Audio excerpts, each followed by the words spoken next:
Hi friends, ಎಲ್ಲರಿಗೂ ನಮಸ್ಕಾರ. Welcome back to my YouTube channel. ತುಂಬ ದಿನಗಳ ನಂತರ ಇವತ್ತು ನಾನು ಮಿನಿ ವ್ಲಾಗನ್ನು ಮಾಡ್ತಾ ಇದ್ದೀನಿ. ಸ್ವಲ್ಪ ಹೆಲ್ತ್ ಪ್ರಾಬ್ಲಮ್ ಇತ್ತು, ಹಾಗಾಗಿ ಸರಿಯಾಗಿ ವೀಡಿಯೋಸ್ ಮಾಡೋದಕ್ಕಾಗಿರಲಿಲ್ಲ. ಸೊ ಇದು ನನ್ನ ಹಸ್ಬೆಂಡ್ ಬರ್ತ್ಡೇ ವ್ಲಾಗ್ ಆಗಿರುತ್ತೆ. ಸೊ ಹಸ್ಬೆಂಡ್ ಬರ್ತ್ಡೇ ಅಂತ ಹೇಳಿಬಿಟ್ಟು ಮನೆಯಲ್ಲಿ ಸ್ಪೆಷಲ್ಲಾಗಿ ಚಿಕನ್ ಬಿರಿಯಾನಿ, ಹಾಗೆ chicken sambar, chicken pepper dry ಕೂಡ ಮಾಡಿದ್ದೆ. ತುಂಬಾ ಚೆನ್ನಾಗಾಗಿತ್ತು ಅಡುಗೆ. ಸೊ ಅಡುಗೆ ಎಲ್ಲ ಮುಗಿದ ಮೇಲೆ ನಾವು ಬರ್ತ್ಡೇ ಸೆಲೆಬ್ರೇಷನ್ ಮಾಡಿದ್ವಿ. ಸಿಂಪಲ್ಲಾಗೇ ಕೇಕ್ ಕಟ್ ಮಾಡಿಸಿದ್ವಿ ಅಷ್ಟೇ. ಸೊ ಗ್ರ್ಯಾಂಡಾಗೇನಿಲ್ಲ. ಸೊ ಕೇಕು ನನ್ನ ತಮ್ಮ ಮತ್ತು ನಾನು ಇಬ್ಬರು ತಂದಿದ್ವಿ.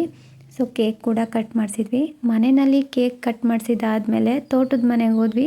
ಸೊ ಅಲ್ಲೂ ಕೂಡ 2 ಕೇಕ್ ತರಿಸಿದ್ರು. ಸೊ ತೋಟದ ಮನೆಗೇ ಎಲ್ಲರೂ ಬಂದಿದ್ವಿ. ಸೊ ನಮ್ಮದೆಲ್ಲ ತುಂಬು ಕುಟುಂಬ, ಏನೇ ಮಾಡಿದರೂ ಒಟ್ಟಿಗೆ ಸೇರಿ ಮಾಡ್ತೀವಿ. ಚಿಕ್ಕ ಫಂಕ್ಷನ್ ಆಗಲಿ ದೊಡ್ಡ ಫಂಕ್ಷನ್ನೇ ಆಗಲಿ, ಸೊ ಎಲ್ಲರೂ ಸೇರ್ತೀವಿ, ಒಟ್ಟಿಗೆ ಊಟ ಮಾಡ್ತೀವಿ. ತುಂಬ ಚೆನ್ನಾಗಿರುತ್ತೆ. ಎಲ್ಲರೂ ಊರಿಂದ ಬಂದಾಗ ಎಲ್ಲರೂ ಒಟ್ಟಿಗೆ ಕೂತ್ಕೊಂಡು ಮಾತಾಡಿಕೊಂಡು ಎಲ್ಲ ತುಂಬ ಚೆನ್ನಾಗಿರುತ್ತೆ.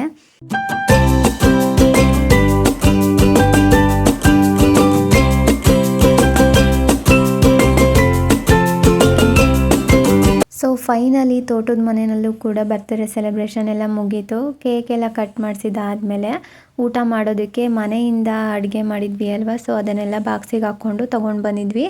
ಸೊ ಇಲ್ಲೇ ಎಲ್ಲರೂ ಇರ್ತಾರೆ ಅಲ್ವಾ, ಒಟ್ಟಿಗೆ ಕೂತ್ಕೊಂಡು ಊಟ ಮಾಡೋಣ ಅಂತ ಹೇಳಿಬಿಟ್ಟು ತೊಗೊಂಡು ಬಂದಿದ್ವಿ. ನನಗಂತೂ ಈ ರೀತಿ ಫ್ಯಾಮಿಲಿ ಎಲ್ಲ ಒಟ್ಟಿಗೆ ಸೇರಿದಾಗ ಜೊತೆಗೆ ಕೂತ್ಕೊಂಡು ಊಟ ಮಾಡೋದಂದ್ರೇ ತುಂಬ ಇಷ್ಟ. ಸೊ ಈಗ ಊಟ ಮಾಡುವಾಗ ಒಬ್ಬೊಬ್ಬರು ಒಂದೊಂದು ಸಲ ಊಟ ಮಾಡೋದು ಅಥವಾ ರೂಮಿಗೆ ತಗೊಂಡೋಗಿ ಊಟ ಮಾಡೋದು ಆ ಥರ ಎಲ್ಲ ಇರುತ್ತೆ. ಬಟ್ ನಮ್ಮ ಮನೆಯಲ್ಲಿ ಹಾಗಲ್ಲ. ಏನೇ ಅಡುಗೆ ಮಾಡಲಿ, ಯಾವುದೇ ಫಂಕ್ಷನ್ ಇರಲಿ ಅಥವಾ ಫಂಕ್ಷನ್ ಇಲ್ಲದೆ ಇರಲಿ, ಪ್ರತಿ ದಿನವೂ ಕೂಡ ಎಲ್ಲರೂ ಒಟ್ಟಿಗೆ ಕೂತ್ಕೊಂಡೇ ಊಟ ಮಾಡೋದು.